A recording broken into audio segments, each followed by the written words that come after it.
Hello everyone. आज जो topic हम डिस्कस करने वाले हैं वो है रशिया यूक्रेन कॉन्फ्लिक्ट। क्यों ये टॉपिक इंपॉर्टेंट हो जाता है? ये टॉपिक इंपॉर्टेंट इसलिए है क्योंकि ये पिछले एक साल से कंटिन्यूसली न्यूज़ में बना हुआ है और डेली कुछ ना कुछ डेवलपमेंट होते हैं। तो क्या इसका हिस्ट्री रहा है, क्या इसका करंट सिनेरियो है और क्या इसका फ्यूचर एंगल हो सकते हैं, वो हम इस वीडियो में डिटेल तौर पर समझेंगे। ये आर्टिकल हाल ही में पब्लिश हुआ CNN में, जो कहता है कि USA says Russia made no commitment to de-escalate Ukraine crisis after the latest round of talk. आप जानते ही होंगे कि इस समय करेंटली जिनेवा में यूएसए एंड रशिया की कंटिन्यूसली बैठक हो रही है so as to resolve this conflict. But इसका हाल ही में अभी कोई निर्णय नहीं आ पाया है। रशिया एंड यूक्रेन में जैसा कि टेंशन बना हुआ है और अगर ये टेंशन कंटिन्यू रहता है तो कहीं ना कहीं इसका इम्पैक्ट यूरोप पर भी पड़ेगा। अगर टेंशन वॉर में बदलती है देन वर्ल्ड वॉर 2 के बाद ये पहला इंसिडेंस होगा जबकि जिसके बाद इतना डिजास्टर देखा जाएगा। कुछ इंटेलिजेंस का ये मानना है कि रशिया ने यूक्रेन बॉर्डर पर 1 लाख से ज़्यादा सोल्जर डिप्लॉय करके रखे हुए हैं, जो कि 2022 की शुरुआत के बाद जिसका नंबर 1.75 लाख हो चुका है। America and NATO already Russia को वार्न कर चुके हैं और कहा है कि अगर रशिया अभी भी अड़ा रहता है तो इसका खामियाजा रशिया को भुगतना पड़ सकता है। एक्सपर्ट का मानना यह है कि रशिया ये सब इसलिए कर रहा है ताकि यूक्रेन को नाटो में परमिशन ना मिल जाए। अगर यूक्रेन नाटो ज्वाइन कर लेता है then NATO will be on a gate of Russia. और रशिया का ये मानना है कि रशिया नाटो को एज अ बॉर्डर डिवाइडर देखता है between Russia and the western power. ये इसलिए रशिया के लिए कंसर्न बना हुआ है।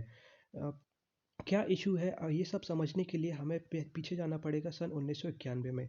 1991 द फॉल ऑफ यूएसएसआर। जिस समय यूएसएसआर का पतन हुआ था उस समय एक कंट्री भी बना हुआ था, यूक्रेन। वह पतन के बाद यूक्रेन ने रशिया से दूरी रखते हुए यूरोपियन यूनियन की तरफ से एक काफ़ी इजी मूव अपनाया था। और रशिया क्योंकि यूक्रेन नहीं चाहता कि रशिया उसको फर्दर ऑक्यूपाई करे। रशिया का हमेशा ही सपना रहा है कि वो यूएसएसआर को रीएस्टैब्लिश करे। इसी के चलते हुए यूक्रेन ने रशिया से दूरी और यूरोपियन यूनियन की तरफ पास में अपनाना शुरू कर दिया था। कहानी बढ़ती है 2014 में। 2014 में मिलिट्री एक्शन के चलते हुए रशिया ने, जो ये आप येलो शेड में रीजन देख रहे हैं, ये है क्रीमिया ऑफ यूक्रेन, इस पर कब्जा कर लिया था। और इसके बाद से कहा जाता है कि जो ये क्रीमिया है वो रशियन ऑक्यूपाइड क्रीमिया है। इसी के बाद से जो ग्रुप ऑफ 8 कंट्री था that is converted to G7, जिसके बाद से G7 ने रशिया को अपने से बाहर कर दिया गया था। कहानी आगे बढ़ती है सन 2020 में। क्रीमिया के बाद रशिया की नज़र थी डॉनबास रीजन पे। जो ये आप शेडेड पोर्शन में देख रहे हैं ये है यूक्रेन का डॉनबास रीजन। यहाँ की दो इंपॉर्टेंट लोकेशन आती है, एक तो डॉनशेक आती है एंड सेकंड वन इज लेग्वेंस। ये रीजन काफ़ी इंपॉर्टेंट है यूक्रेन के लिए, वो हम आगे समझेंगे। बट टेंशन इस समय इसी एरिया पर चल रही है। इशू क्या है? सबसे बड़ा एक आता है गैस रिजर्व, जो कि आप ये डॉनबास के अराउंड देख रहे हैं, सी ऑफ एजोव। यहाँ पर काफ़ी एक इंपॉर्टेंट गैस रिजर्व पाए जाते हैं। आपको जानकर ये हैरानी होगी कि पूरे के पूरे यूरोप की 50% गैस का जो नीड है वो रशिया फुलफिल करता है। अगर ये एरिया इंडिपेंडेंट हो जाता है यूक्रेन के पास, तो कहीं ना कहीं इससे रशियन ट्रेड पर काफ़ी फ़र्क पड़ेगा। इसलिए रशिया नहीं चाहता कि यूक्रेन कहीं पर भी यूरोपियन यूनियन के पास में पहुंचे। इसी के चलते 2014 में क्रीमिया और 2020, 21 और 22 में डॉनबास रीजन पर तनाव बना हुआ है। एक और रीजन आता है रशियन सेपरेटिस्ट। न्यूज़ आर्टिकल जब भी आप पढ़ेंगे तो वहाँ पर आप ये सेपरेटिस्ट हम देखेंगे। तो कौन है ये सेपरेटिस्ट?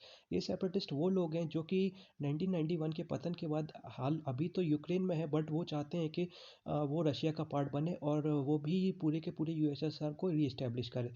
इसी के चलते रशिया इन सेपरेटिस्ट को आर्मरी वेपन्स प्रोवाइड करता है, ट्रेनिंग प्रोवाइड करता है, ऑल्सो उनको भड़काता है so that they will promote violent protest against the Ukraine government. एक बार नाटो और रशिया को कंपेयर कर लेते हैं तो जैसा कि बताया कि यूक्रेन नाटो में एंट्री चाहता है। अगर यूक्रेन को नाटो में एंट्री मिल जाती है तो वो that will be a tension for Russia, जिसके चलते ये सब हो रहा है। रशिया ने ऑलरेडी 1.75 लाख सोल्जर्स को बॉर्डर पर डिप्लॉय कर दिया गया है, जिसी के चलते ये सब मीटिंग हो रही है। अमेरिका का क्या एंगल आता है? अमेरिका चाहता है कि उसको यूक्रेन में एक मिलिट्री ट्रेनिंग सेंटर मिल जाए, जिसके बाद यूक्रेन को नाटो में बिना एंट्री दिलाए उसको थोड़ा सा एक्सेस मिल जाएगा so as to keep eye on the Russia. इसी के चलते रशिया ये कहता है कि यूक्रेन ने रशिया को थोड़ा सा डिफेंड ना करते हुए रशिया के खिलाफ गया है, इसलिए ये सब टेंशन बना हुआ है। एक बार इंडियन इम्पैक्ट समझते हैं कि इंडिया पे इस पर क्या इम्पैक्ट पड़ेगा। सबसे बड़ी पावर जो आज के समय में वेस्टर्न कंट्रीज़ के पास है वो है सैंक्शंस की। अगर रशिया पर सैंक्शंस आते हैं तो कहीं ना कहीं इस पर भारत पर भी इसका काफ़ी एक बड़ा असर देखा जाएगा। एक जिसका एक आउटकम निकलेगा वो है कि closeness of Moscow toward Beijing. अगर सैंक्शंस बढ़ते हैं तो China will be in support of Russia, और बीजिंग मॉस्को की क्लोजनेस भारत के रिलेशन विद मॉस्को एक हर्ट करेगा। एक और रीज़न आता है डिफेंस इंपोर्ट। भारत काफ़ी बड़ा डिफेंस का पार्टनर बना हुआ है रशिया के साथ, तो सैंक्शंस के बाद कहीं ना कहीं हमें डिफेंस डील को करने में काफ़ी प्रॉब्लम हो सकती है। एक जो पॉजिटिव आउटकम यहाँ से निकल सकता है वो है मीडिएटर।